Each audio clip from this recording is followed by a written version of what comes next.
focus this morning will be for those who are preparing for wedding, especially in the Catholic Church. The reason for this message is because so many of them will come at a time that is too late for the church to help them in this preparation.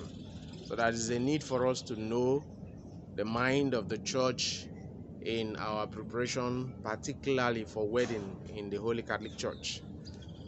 I will pray that whatever it is that will make you not to listen to this video to the end, that you keep it off. And as it is, let every of your friend who you think will be preparing for marriage go through it too. It will help them. And so you might find within my collections other very, very interesting topics. Look them up. It will help. So this morning I would like to share with you the mind of the church in preparing for wedding. Even if you have wedded, it might be necessary that you let others who are close to you that have not wedded see this video. It will definitely be of help to them. The church expects that you get across to the church 6 months before the day that you wed. 6 months. 6 is important because these 6 months will be for you a preparatory time. So many people don't take that into cognizance, and the mistakes they make is that 2 months, even some less than 12 months before their wedding, they are coming to the parish priest to say, I want to wed. The priest might not be in a position to tell you not to wed, but definitely that time is too short for you to be able to make any reasonable preparation as the church will require. And so the ideal time for you to approach the church is 6 months. 6 months before your wedding. The weddings don't just come by chance. You probably had given it a thought. You've met who you are going to get married to. But don't wait until it's too late. The church says 6 months, especially in the Adas of Lagos, is a metropolitan see, a collection of people from diverse tribes, diverse nationality, and people meet here, they get married here. And so there is a need that 6 months to the time that you intend to wed, you go and meet the priest and tell the priest of your interests. And the priest will you go through an interview with the priest. The reason for the interview is for the priest to be sure that the necessities are there. Sometimes people come to present others who have been married but have not gone out of the bond that they are into, and they are seeking a new bond. And so the interview might reveal that. The interview might also reveal the fact that the church is saying that you're not supposed to get married to somebody that you have a blood relationship with, and other reasons. The priest will ask you certain questions that will look towards revealing these aspects of the church stand concerning marriage. And if all your answers are in the positive, the next step is that he's going to issue you a paper to the secretariat, and the secretariat will now pick it up from there. What will the secretariat be requiring of you? A form will be issued to you where you fill in necessary information, and from there they will give you a paper to go to their marriage school. Every Catholic church in the Adas of Lagos has established a marriage school, and the marriage school for some cases run between 12 and 14 weeks. Some of them are done on Sundays, some of them are done on Saturdays. There are other churches who work out modalities to have theirs within weekdays. So normally the courses are done 2 hours in all the days that they choose to have the classes. And the courses that you will be exposed to are the courses that are related to life, related to marriage, related to relationship in that marriage. And a lot of people shy away from discussing issues that are affecting them even in the classes that they take. No matter the title that you find from the churches that you will go to, because the titles of these classes are not all the same, but you will be exposed to the discussions that are related.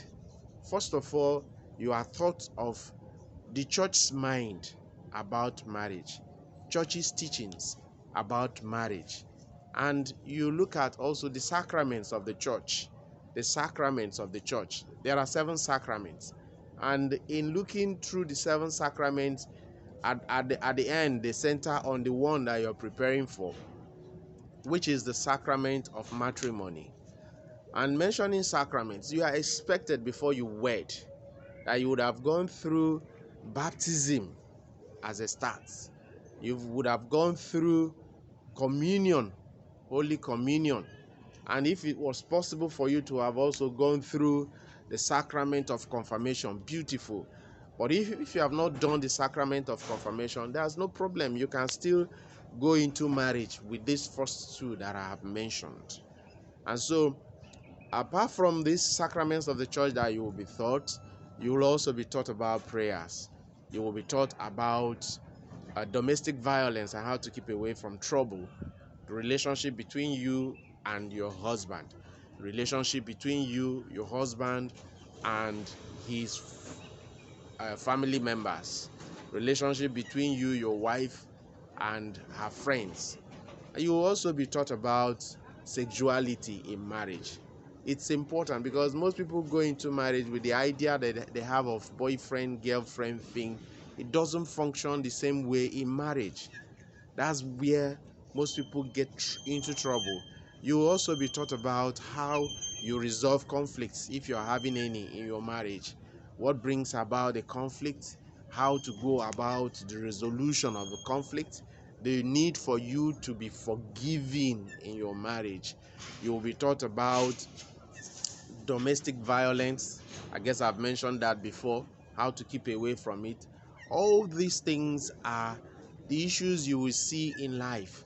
And if there are no point of resolution in what you go through as husband and wife, you will be taught about how to resolve problems, how to solve issues when you have any in your marriage. And the thought there will be all about discussing. Husband and wife, you sit down together and talk out your problem. A lot of people have issues because they depend on friends, they depend on relations. When they have issues to talk about, they rely on those ones to give them feeders of how to be in marriage. It doesn't work that way. I keep announcing, I keep shouting, I keep saying it, that no 2 marriages in the whole world are the same. No, yours cannot be like your father's.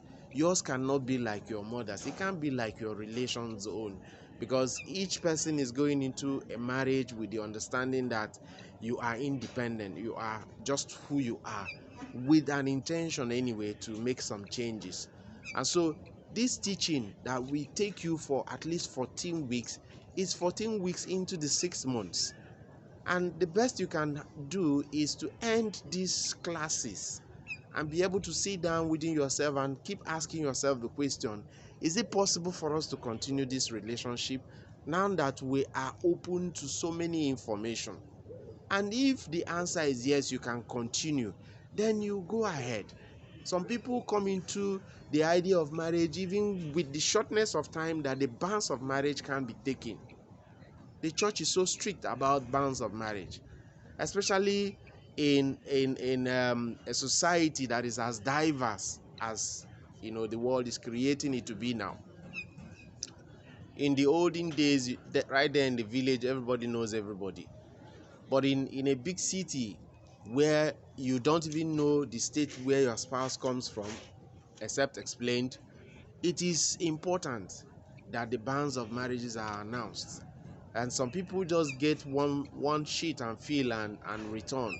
Bans of marriages are quite serious. You are expected to announce the ban in the church where you are attending regularly. The church, that is your parish. The announcement has to be done in the church of your origin, where you come from, your village church, where your parents are known. It's also expected to be announced in the church where you are going to wed. if it is different from these two that I have mentioned earlier on. There are people who they come from a different church as church of origin. They come from a different church as church where they regularly attend. They are not regular parish. They also come, it's a different church for where they are going to wed. So if these three are all different, you are expected to return three different bands. Three different bands. Remember that this information about your wedding started from a church, and that is the same church where documentations concerning your wedding will need to be done. So you are from this church. It might be different from the church where you'll be sent to for marriage class. And so the church of origin, as far as preparations for marriages is concerned, is that same church where you were interviewed. And if for any reason you need to go for marriage class to another parish, the parish priest will issue you a letter to that parish where you are expected to go for marriage class. And after that marriage class and the bands are ready, then other preparations can hold. Before now, there used to be a situation where you are expected to get a license to wed or marriage certificate for marriages already done in the civil courts. But these days, lesser attentions are paid to that. I was told why it was like that, but I don't want to make it a public opinion. I mean, a public information now. But that aspect is no longer seriously required by the Catholic Church. And so this other aspect of your preparation has to be done consistently. We are forced to bridging it these days because people come to you less than 8 weeks, 10 weeks to their wedding, and they want you to do the miracle. There is no miracle in it. There's no miracle in it. The best you can do is to finish all these preparations far ahead of time. Even if you are done with marriage class and you have 6 months ahead, there's no problem. The only thing is that bans of wedding also expire. And so if bans are announced and concluded 6 months after and you've not used it, it would have expired. If you must have to go ahead with that same wedding, you may need to go back to renew the ban. Why is the church being very consistent and insisting in some of these things? Is because a lot of things are happening within our society, and the church is protective of the one that belongs to it, and that protection is to ensure that their daughters, their sons don't go into marriages that are defective, that are quite defective. So please prepare on a good time. Go to the parish office on a good time. Arrange yourself on a good time, and it's well with you if all these are done ideally for the purpose of your marriage. God bless you. Thank you for listening.